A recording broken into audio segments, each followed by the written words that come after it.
Kembali lagi di Prabu Live. Yang mau kepo saksikan gosip-gosip hari ini, selamat menonton! Kalau seperti yang kita tahu ya, seperti kita tahu kadang-kadang, bukan kadang-kadang ya, tapi perempuan itu sering dijadikan objek. Misalnya nih di jalan nih, catcalling dan lain sebagainya. Kadang-kadang orang masih merasa itu cuma bercanda kok, dinormalisasikan. Padahal sebenarnya itu nggak benar sama sekali. Jadi lewat film ini kita mau bilang bahwa stop lah, jangan jadikan perempuan itu sebagai objek untuk kalian bercandain, untuk kalian apa ya? Ya pokoknya pelecehan seksual itu terkhususnya untuk perempuan itu udah benar. Nggak benar sekali. Film ini juga kayak menggambarkan sudut pandang korban yang menjadikan penonton itu juga ikut merasakan apa yang korban itu rasakan. Jadi ya menurut kami dalam film ini sudah cukup efektif untuk menjangkau semua kalangan untuk ikut berpartisipasi stop kekerasan seksual. Suaranya kencengan lagi. Oh ya. Apa harapan kakak-kakak terhadap masa depan perempuan di Indonesia setelah menyaksikan film ini? Oke, kalau harapan kita semoga dengan setelah menonton film ini bukan cuma perempuan ya, karena korban-korban kekerasan seksual itu bukan cuma terjadi kepada perempuan, tapi kepada laki-laki, anak-anak. Nah, mungkin lewat film ini kita mau bilang bahwa siapapun kalian di luar sana yang menjadi korban, ayo, kalian harus berani untuk bangkit, kalian harus berani untuk melawan, kalian harus berani untuk lapor, karena kalau bukan diri kalian yang membela diri kalian, lalu siapa lagi? Dan satu lagi, kehidupan kalian itu sangat berarti, kalian masih punya masa depan, dan film kami ini ada untuk kalian, untuk menyemangati kalian, untuk ayo tetap bangkit, ayo tetap melanjutkan hidup kalian. Boleh dong sedikit, kalau kan ini kan pengalaman pertama kalian kan, itu kalau dari kalian sendiri tantangannya gimana sih maksudnya sama Pak Jeffrey juga untuk memainkan karakter-karakter ini? Kalau dibilang tantangan, kayaknya semuanya tantangan ya, karena satu kita tidak ada basic sama sekali dalam ini. Jadi ya itu dari pendekatan beliau sendiri, dari sutradara ke kitanya dan acting coach kita dan teman-teman sekeliling saling kita support, saling dukung. Ya, saling sharing kayak latihan. Selama 3 bulan nih, kita selama 3 bulan semua pemain ditempatkan di rusun di satu tempat yang sama. Jadi di situ kita saling membangun chemistry, membangun kedekatan kita. Di situ kita belajar bersama. Ada pesan-pesan nggak sih di film Woman is Not Islam ini? Pesan-pesan apa sih yang kalian dapat?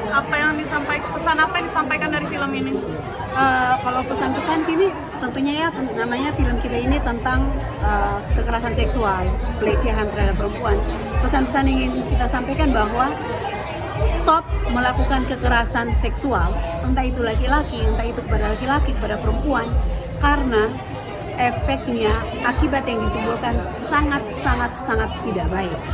Mungkin mereka yang mengalami itu, mungkin mereka bisa tetap melanjutkan hidup mereka, tetapi luka yang ditimbulkan itu nggak akan hilang seumur hidup mereka.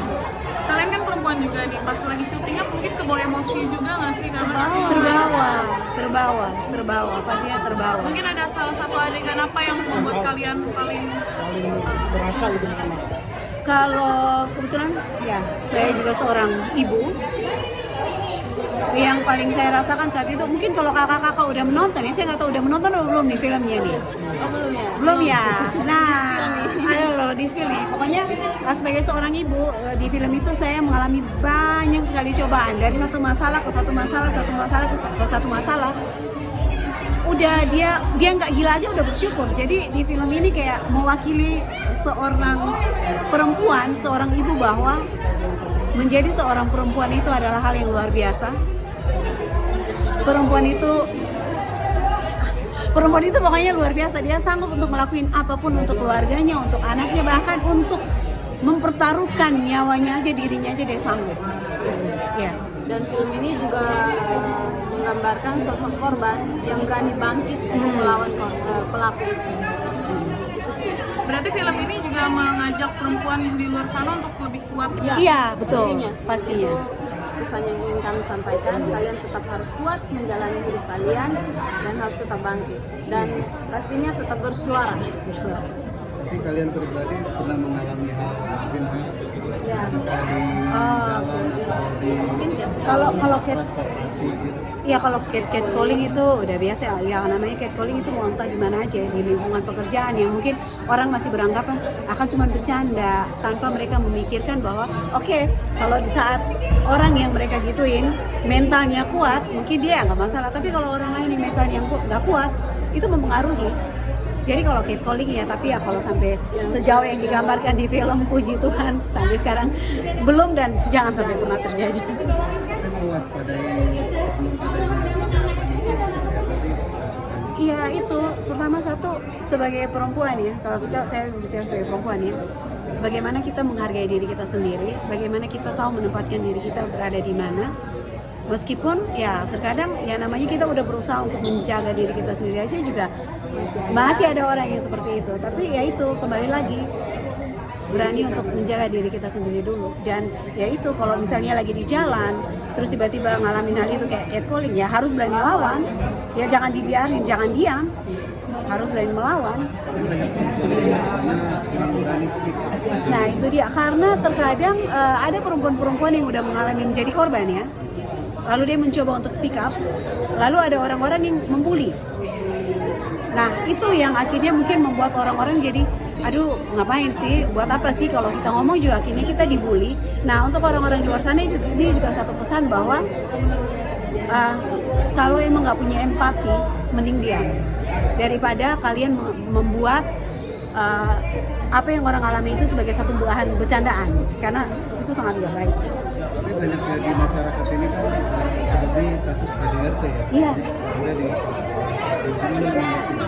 Oke, kalau KDRT, kalau menurut saya pribadi ya, terkadang ada perempuan yang maaf ya, yang mungkin hidupnya bergantung terhadap laki-laki, mereka nggak bekerja, sampai akhirnya merasa bahwa kalau misalnya saya mengalami KDRT nih, saya nggak berani ambil keputusan, karena kalau misalnya saya ambil keputusan, misalnya cerai ini, lalu hidup saya gimana?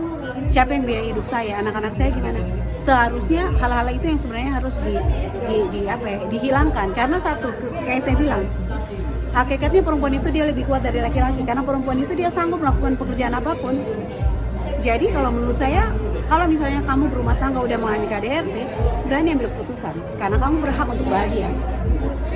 terakhir pesan moralnya apa sih? Pesan Marta, kamu lagi? Pesan moralnya ya kalian harus bagi korban bahkan pelaku, jadi korban itu tidak seperti yang kalian pikirkan, kalian melakukan langsung udah selesai, tapi dampak yang mereka rasakan itu sampai terbawa, sampai bahkan umur hidup mereka, lukanya itu tidak akan pernah sembuh, bekasnya tidak akan pernah hilang. Jadi tetap semangat untuk para korban di luar sana semuanya, kalian harus bangkit, hidup itu harus terus berjalan. Dan satu lagi, seperti ada kata di film ini, kalau kalian nonton, laki-laki waras tidak akan melukai hati perempuan. Karena kita semua terlahir dari kelamin yang berdarah. Sedikit Mama, dengan film ini bikin salah satu yang bikin makin menarik dari sih terkait kekerasan perempuan, KDRT, kan tidak ada bioskop lagi, Iya. tapi kan mereka tahu kan pengetahuan dari handphone, film.